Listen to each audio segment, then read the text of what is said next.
So Club Lotus is the biggest Lotus club in the world. That, I think, is my favourite one here. I don't know why. Why am I spending so much time here with the Americans?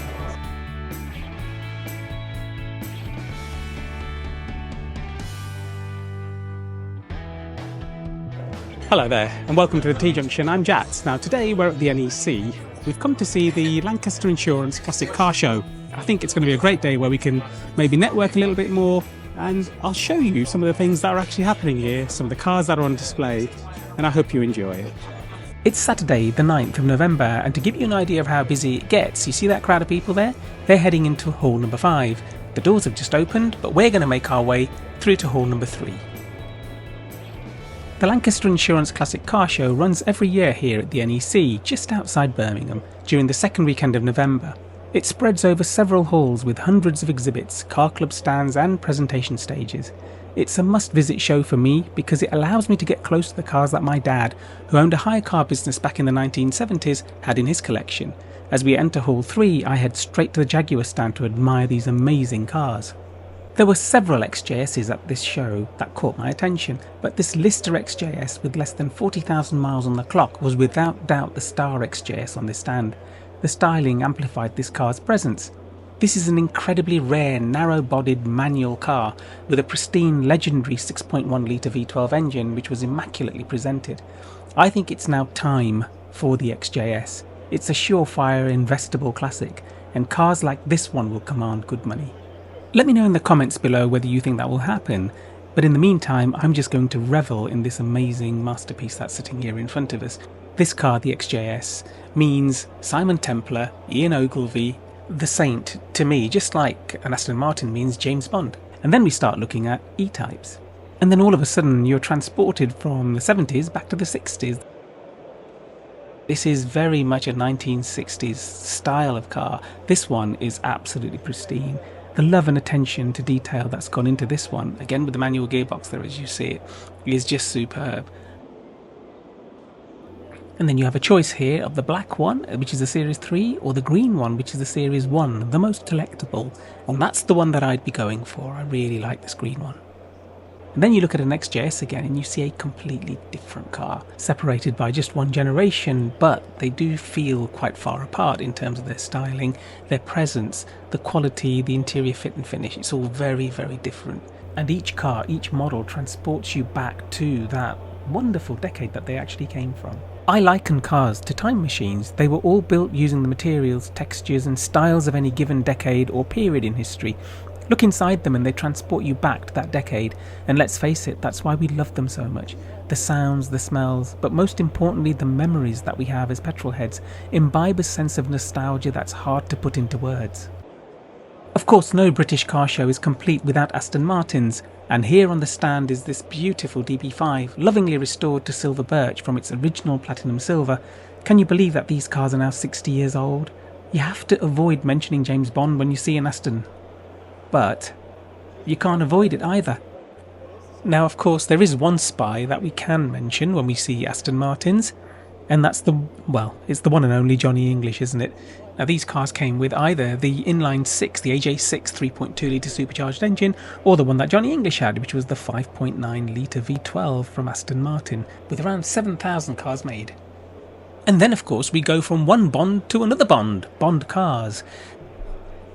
Now, when we think about Bond cars, we always think about the Bond Bug, you know, the orange one, with the 3 wheels. But these are the original Bond cars. Now, these were originally introduced in the 1940s. The single front wheel was driven by a Villiers 10D 122cc air-cooled engine, a 3-speed direct change gearbox, and the steering was a cable and bobbin arrangement. Bond cars also made scooters too, with a foot change gear mechanism. Now, after 12 years of production, the Morris Minor actually hit a 1 million car milestone, and in celebration of that, Morris introduced 350 lilac coloured cars with this wonderful gold ivory type leather interior. There were 350 cars made. There are 4 of them here. I don't know how many of them actually still survive, but these cars are absolutely beautiful, and they were a wonderful celebration for Morris. Now, Sir Clive Sinclair also dabbled with making cars, electric cars, the Sinclair C5. This was so far ahead of its time that it became unsuccessful, I think, as a result of it. People just didn't see a need for it, and people thought it was too unsafe. It was, of course, a small cycle that you could pedal along with 3 wheels, a 250-watt motor, a 12-volt battery, and a 20-mile range. Now, that sounds pretty good in today's terms, but of course, like I say, it was way too far advanced in its time, and as a result of that, it just withered. Now, as I made my way round to the Lotus Car Club, I bumped into Phil Tanzer, and Phil gave me a lovely account of the car club itself and his own Lotus XL. So we run the stand for Club Lotus. Okay. So Club Lotus is the biggest Lotus club in the world. Nice. And the oldest, 1956, it was set up. It was originally set up by the Lotus factory, but now it's run independently. Lovely. So we've arranged all these cars. Yeah. And I own a Lotus XL similar to that one. Right. I bought it in 2009. Yeah. The reason I bought it was a midlife crisis. I'd reached 50 and I'd got young children at the time, so I wanted a 4-seater sports car. So that reduced the sort of choice I could have to choose from. Yeah. And also I've got no garage space, so it's got to live on the drive. Right. So I came up with this galvanised chassis car with fiberglass bodywork. Yeah. So you got no rust or anything to worry about. Yeah. Apart from the window frames and the door beams where water can get in. Yeah. It lives on the drive with a cover over it and has done since 2009, and it's still... It's been fine. Yeah. What colour is yours? The same as that, Calypso red. Calypso red, yeah. It's done 130,000 miles now. Right. The engine's never been rebuilt. It's only been removed. Okay, so it's on the once. original. Yeah, original engine.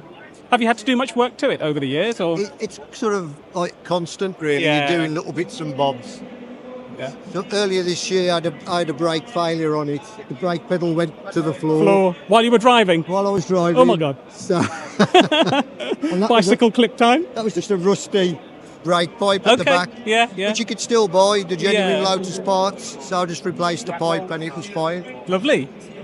Wonderful. Well, thank you, Phil. Okay. Thanks for sharing that with us. Yeah, thank you very much indeed. Now, seeing a Ford Cortina Mark I always brings me back memories of the one that my dad used to have, which was a 1966 D registration with a pump on the dashboard that used to squirt the water out onto the windscreen. So we're going back that far now, I'm afraid. But that was a 1.2 litre. This one here, of course, is the Cortina Lotus, or Lotus Cortina as it's called, the Mark I, and it's owned by Kevin Mansell. This car has been restored a handful of times now, 3 times I think in total, and it looks absolutely beautiful. It's a car that is still regularly used, and it covers around 2,000 miles per year, which is quite a lot for a classic car, but good on him. Now, as we walk away from the Club Lotus stand, we start to walk towards other things, and the thing that I wanted to feature on here actually was this. This is the Cooler King stand, and it's run by Paul Myers. You can follow the Cooler King by visiting their website on www.cooler.bike. Now, their main business really is making electric bikes that look like, well, this. They look absolutely incredible, and they come with up to 2 batteries, up to an 80-kilometre range, coil spring suspension, all sorts of things, and Huntsman tyres, 7-speed Shimano gears. I mean, they've got everything. I think if I was going to look for an electric bike now, I'd give Cooler King a look. Now, this Rolls Royce that I'm showing here is one that they're actually restoring. They're going to try and make it into a bit of a rat rod with a lovely interior, but rough on the outside. So that's the plan. And I'm looking forward to meeting Paul again. And then, of course, we move on to Japanese cars, and there are a few slightly more modern classics here too. Take this Honda S2000 as an example. This one in white is in lovely condition, and these cars are appreciating in value. They seem to have risen and sort of stabilised, as most cars have at the moment, most classic cars have. Now, obviously, there's a red one here too, and just look at the condition that this is in. The engine is absolutely pristine. It's in beautiful condition. And people are really beginning to take note of these cars, and they are looking after them as if they are absolute classics in their own right. And then of course we go to this, the Mazda RX-4, which was made between 1972 and 1978. It was known as the Mazda Luce, L-U-C-E, which stands for light in Italian, I believe. It had a 2.3 or a 2.6 litre two-rotor Wankel engine. Now, it's one of the very few car manufacturers that continued with the rotary engine or the Wankel engine, but just look at the lines on this car. It's absolutely stunning. And when you consider that most of the manufacturers, NSU and so on, all stopped making the rotary engine, Mazda were the only ones that continued. Just look at the interior of this. This really does hark back to what I always say, which is cars are made for each decade, each period, and this is what cars in the 1970s looked like. And then here, of course, is a more modern Mazda, and I think, unfortunately, the modern cars, they seem to have lost something that the older cars had. I mean, this one's beautiful. It's an NC with Recaro seats, which are incredibly rare. And this also has the BBR kit. Now, incidentally, we are going to be doing a review of a Mazda MX-5 NC, so look out for that one. That's going to come out shortly. But in the meantime, this BBR kitted out Mazda MX-5 is in pristine condition. The BBR kit obviously adds a lot more performance to the standard 158 brake horsepower engine that these cars have. This one's lovely. This is the Singer Gazelle. This car brings back a lot of memories for me. My father used to own one of these back in the 1970s. It was a green coloured one, I seem to remember. And my uncle used to drop me off to school in this. And I do remember the one time, because it was rear-wheel drive, going through snow, just around the corner from where we used to live in Leicester, and seeing how tail-happy it was. And here's another car from my childhood, one that my dad used to own. I remember sitting in the driver's seat of this and being able to turn the steering wheel, it was so light. These cars were built from 1957 to 1975. They were less than 3 metres long, 497 or so cc in the standard version of the Abarth, and only about 20 brake horsepower. I mean, these were just very tiny little cars. Now, I do recall one story that my dad told me about the time he got a puncture in the front tyre. He actually managed to pick the car up by the bumper while my uncle changed the wheel. They couldn't even be bothered to get the jack out, it was that light and small. So we then go from one air-cooled car to this, another air-cooled car. These are the Speedsters. Now these are replicas, these aren't the original Porsche 356s, but they are absolutely beautiful. The lines are so crisp and clean. Now these particular cars, made by Speedsters.com, are actually fitted with a 2.3 litre Type 1 air-cooled engine, so they've got a little bit of the original still in them, if that makes sense. Now a brand new one starts at around £50,000, and that's a bit of a bargain. Just look at this red one. It's actually even got the grills on there as well, the light grills.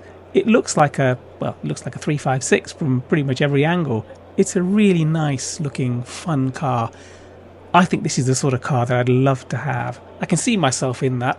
The only problem is, I'm not in California. I wish I was. But this black one is my favourite one. The interior on this one is really impressive. Black with that beautiful tan interior. It looks absolutely stunning from every angle. And the company can actually make these quite bespoke for you as well, so there is a massive list of options that you can go through with them. I think they're a bargain. I think these are really, really nice little cars. But the air-cooled theme doesn't end here. It actually continues. Now here's a Carman convertible. This one, believed to have the original mileage on it of around 40,000 miles or so, is really lovely. I mean, just look at the interior of this car. It looks absolutely beautiful. And talking to the owner about this car, you could see the love, the passion, the joy that he has for owning this car. And that's what classic cars are all about. Now, if you've been following Harry's garage, you will have noticed that his Lamborghini Countach is here too. And this is the one that he's restored to a lovely standard. He's been touring all over Italy in it. This Countach is in perfectly usable condition. It's an absolute credit to Harry and a wonderful, iconic car. So from Harry's Countach, we go back to recreations, and this is an Austin A35 van, one of about 40 or 45 left in the UK that's been, well, it's been fitted out to Wallace & Gromit's Top Bun specification. And then you go back to Italian supercars, and this is a Ferrari 512 Koenig Special. I believe this is the one that's actually got the flat 12 engine in it. 4.9 litres I think it is, but if you look at the size of the tyres on this, it just gives you an idea of this car's intent. Just look at that gearbox. It's a manual It just looks absolutely brilliant in this black colour. And we go from one Ferrari to another Ferrari. This is the 330 GT, one of only 100 ever made. This particular car has wonderful provenance. It was a car that Enzo Ferrari actually gave to John Surtees as a present. This was in appreciation for John Surtees winning championships, world championships, on both 4 wheels and 2 wheels. This car must be, well, it must be worth a lot of money now, I think. And it's unrestored. I always look forward to going to Hall 8 when I come to this show, because that's where the Fords usually live, and there is such a wonderful following from people who love their Ford cars. And as I walk in, I'm immediately greeted by these. The Ford Racing Puma is a 1.7 litre version of the Puma. Slightly modified, very collectible now. There were only 500 ever made, and they are, well, they're loved by their owners. Ford has such a wonderful following of classic car enthusiasts, whether it's a modified Ford Anglia 105 like this, or this lovely Mexico. The Mark I Mexico was a strengthened version of the Escort, made for competition, akin to an RS version, with a 1.6 litre 86 brake horsepower push-rod engine delivering, well, power to the rear wheels, and a car that weighed only 850 kilos. Out of 10,300 made, only 650 odd survive today. Having driven a 1.3 litre version of this, I can tell you they are really, really good fun to drive, and very, very investable. And then you end up with something like this, the Pop Rivet, which is a Ford Anglia 100E that somebody has lavished so much time, effort and everything else that goes with trying to create what looks like a corgi Hot Wheels type car, but it's absolutely stunning, and it's an absolutely wonderful creation. Pure credit to its owner. And then we go from this lovely creation, the Pop Rivet, to this. This is a Cortina Mark V Carousel. No longer really a carousel, you could argue. I mean, it's got flames on the side. The key modifications to this car are a 3.1 litre Essex engine. It's obviously got wolf race wheels on it, but it's a Mark V with a Mark IV front. You can just see there that the indicator lenses, which normally wrap round on the Mark V, are no longer there. It is, well, it's basically been highly modified to suit what this person wanted. And you know something, cars are a blank canvas, you can do anything you want with them, and this is an absolute credit to its owner. And then of course you go back to reality again and you look at something like an RS Turbo. Now the Mark III Escort RS Turbo was in a real fight for supremacy with the Volkswagen Golf GTI, and this was Ford's answer. It was almost like to say, well, we can do one better than you. Now this car was great. It had 130 brake horsepower, it was a 5-door hatchback that could seat 5 people, and it had a devilish streak to it. It had a slightly more uprated suspension over the RS 1600i, it had anti-roll bars front and rear, and a viscous coupling LSD. I mean, this was the decade where there was a real fight for supremacy amongst hot hatches. And they were all very understeery, they had no traction control, and always felt nose heavy and very, very much alive. There was no power steering or anything like that. Front wheels were just trying to do way too much. I think modern hot hatches have become over-engineered and over-sanitized now, which is such a shame.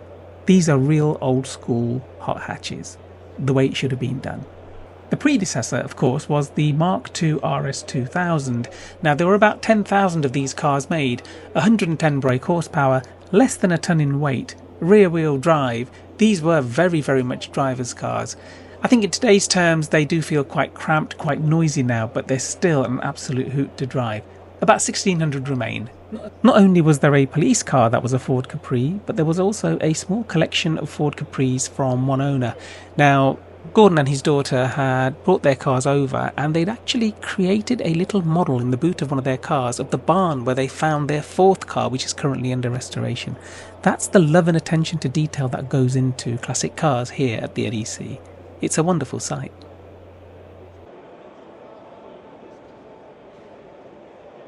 Just take a look at this pagoda here. This silver pagoda is absolutely beautiful, but it's standing right next to the new SL. So we have the original SL and the new SL, and when you look at them, the size difference is, well, that's one thing, it's absolutely humongous, the new one, but the older one I think is the better car. Which one would you have? Let me know in the comments below which one you prefer. The one I prefer is the one that I'm filming right now. the W113. The successor to the Pagoda was designed by Friedrich Geiger, and it's this, the R107. Now these came with a range of engines, 2.8 litre 6-cylinder, or a range of V8s all the way from 3.5 up to 5.6 litres in the 560. But why have an R107 when you can have a Pagoda? The 280SL automatic that you see here is very similar to the one that we featured, Mark Dwyer's, the 280SL, which you can see incidentally on our Passion for Cars episode with Mark. So click on the link on this video or in the description below.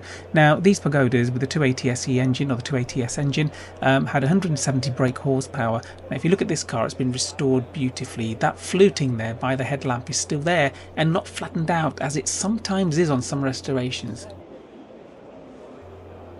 So we go from one Paul Bracq design to another Paul Bracq design. This is the BMW E24 635 CSI.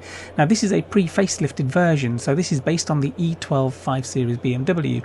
This car is very, very close to my heart. I, up until quite recently, had a 635 CSI. Mine was the Highline model, one of the very last ones ever made, and with a manual gearbox. This one's automatic. Now the E24 635 CSI is one car that I think is an incredibly good car to invest in. These are going up in price now. I mean, I sold mine for $22,500 just 2 years ago. I think if I'd held on to it up until now, I probably would have got closer to $30,000 for it. And I think before long, these will be around the 50k mark. So we go from the older BMWs to the newer BMWs. This is the new M5, the G90. Now, having driven the M2 recently, the M3 and the M4, I can tell you that this car will be much heavier, much softer, much quieter compared to the original M5 there, which is the E28. You look at this and it's going to be a tech fest. You just know it inside. There is technology dripping out of it. The buttons and everything else that you see there, they will all do something, but it will all be technological. Whereas if you look at this, everything is driver focused, the dashboard, everything, just proper dials, proper steering wheel, no multifunction steering wheels or anything like that. So you've got 757 brake horsepower there, or 286 with a manual gearbox. I know which I'd be taking home. Why am I spending so much time here with the American cars? Well, I am, and I absolutely, well, I'm falling in love with these. It's just incredible. I've never really taken too much of an interest, other than the fact that my dad always talks about his Ford Mustang from the 1960s. But now I see it, I actually understand it. Do you know what I mean? Yeah, I'm astounded at how good these are. And when you see a car in this sort of condition, what can you say really, other than, I want one? You really can't go to a classic car show without seeing some amazing American cars. And these are just the Corvettes, just all lined up here. Absolutely incredible. When you look at American styling from the 1950s, 60s, it's just, well, it's mind-blowing. This Buick is just absolutely incredible.